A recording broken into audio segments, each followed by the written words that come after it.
Talking to Dr. Faulkner from MFaulkner Medical College, and we're dealing with diabetes and kidney disease. One of the real issues dealing with kidney disease and diabetes, Dr. Faulkner, as you probably know, is the whole issue of weight control. Let's talk about that as an issue that you face dealing with some of your patients. Well, of course, when you talk about prevention of diabetes, obesity is very much related to and probably the number one cause of diabetes mellitus in the United States of America. As you know, we overeat, we supersize, and that has been a tremendous problem that we see as a big cause for diabetes. Now, as we look at diabetes occurring in childhood now, you know, it used to be what they used to call the juvenile diabetes or the insulin-dependent diabetic. Now we're finding children with the adult type of diabetes starting very early in life, and those children are extremely obese.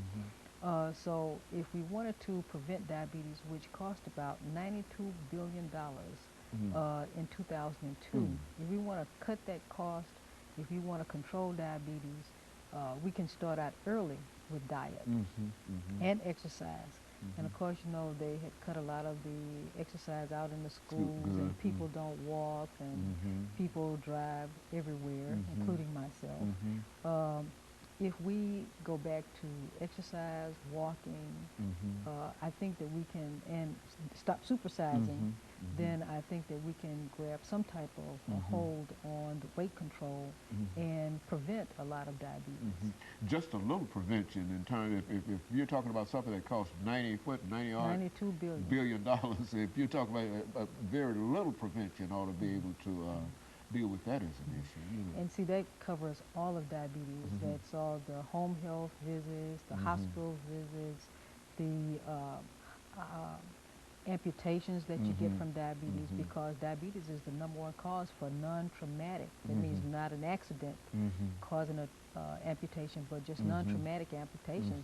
Diabetes is number one cause. Big cost in diabetic eye disease, with diabetic retinopathy, blindness from diabetes. So we can prevent a lot of problems that we have. Heart disease, heart attacks. A lot of patients with diabetes have coronary artery disease. So we can prevent diabetes, we can curb a lot of the costs that's related to diabetic care.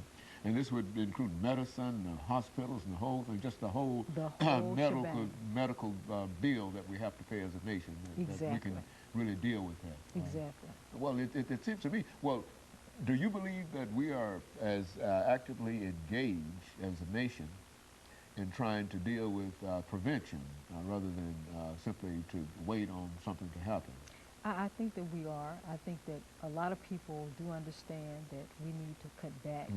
A lot of states have weight control programs, and we're working desperately trying to educate patients when they come into the clinics to see us, especially at the Metropolitan National General Hospital and the clinics of MFaulkner Medical College. We even implemented a program in family medicine at MFaulkner, where we implement all of the diabetic indicators in the electronic medical record to make sure that we don't miss any patient that comes in, look for those indicators that might end up in organ damage.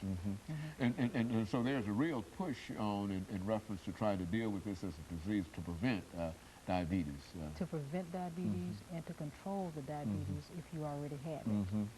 And to look for any organ that might be exposed to trauma from diabetes. When you talk about organs exposed to trauma from diabetes, what are we saying? We're talking about brain. We don't want you to end up with a stroke.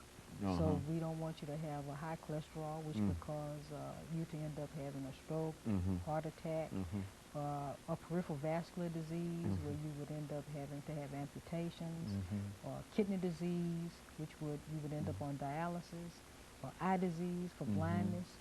So we try to get you seen by the specialists that you need to be seen by, and to monitor your blood sugar through the primary care clinics and monitor your organs as well.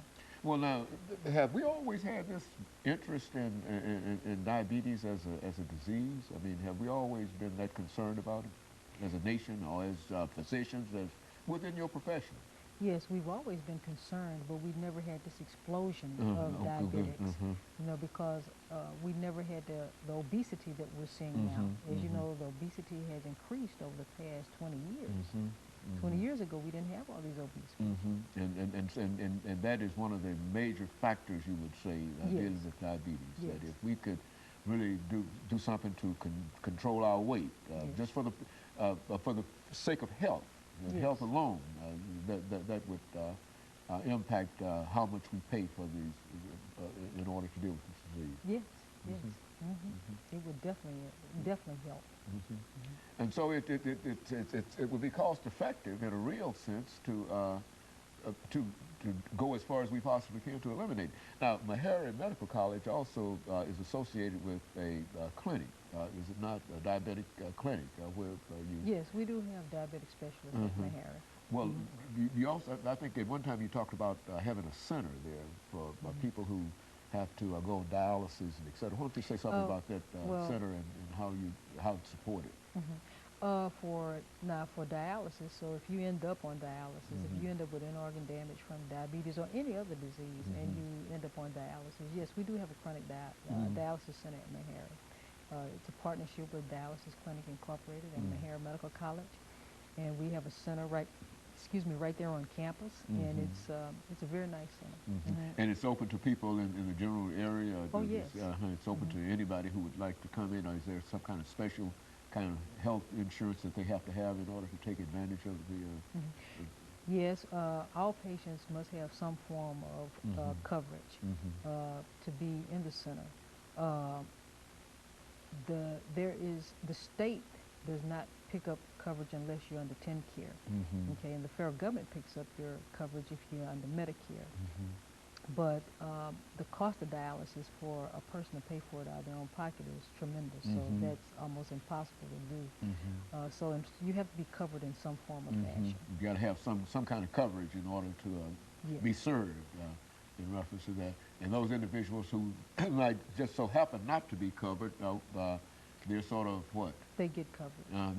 There's always something, there's always a stopgap in a real sense. Yeah, if you're a citizen of the United States, then the United States certainly covers you through the state or federal funds. So very good. And so there's a recognition on the part of the government that some individuals, even though, and we often hear people talk about people who don't have health coverage and et cetera. Right. But if your health is of such that you really need this in order to survive, that there is always a possibility of somebody coming to your aid.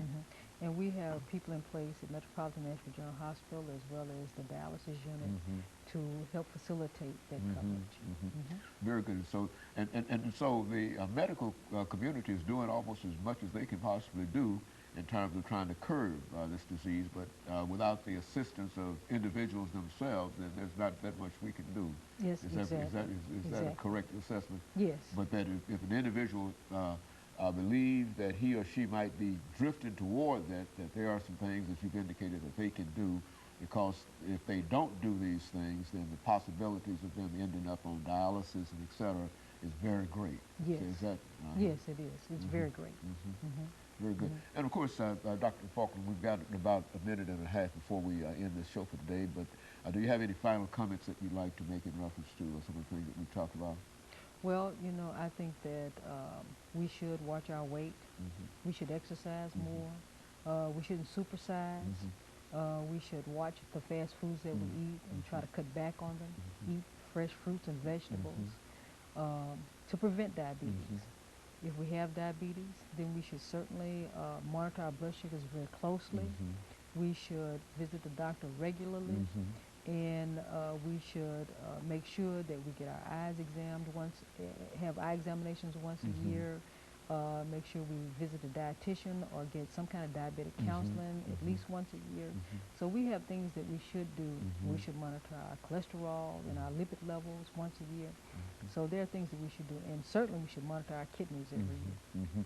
And so if an individual is really concerned about his or her health, and they understand the possible outcomes, if they are not conscientious in terms of trying to deal with some of the problems, then it's really up to them. It's very little that you can do as a physician, The only thing you can do is deliver the message, but if they don't accept the message, then there's very little that anybody can do. That's right. Okay, well, I appreciate, Dr. Faulkner, the information that you've given us. Again, I believe that it is an excellent piece of information.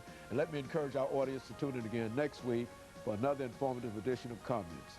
Thank you and good morning.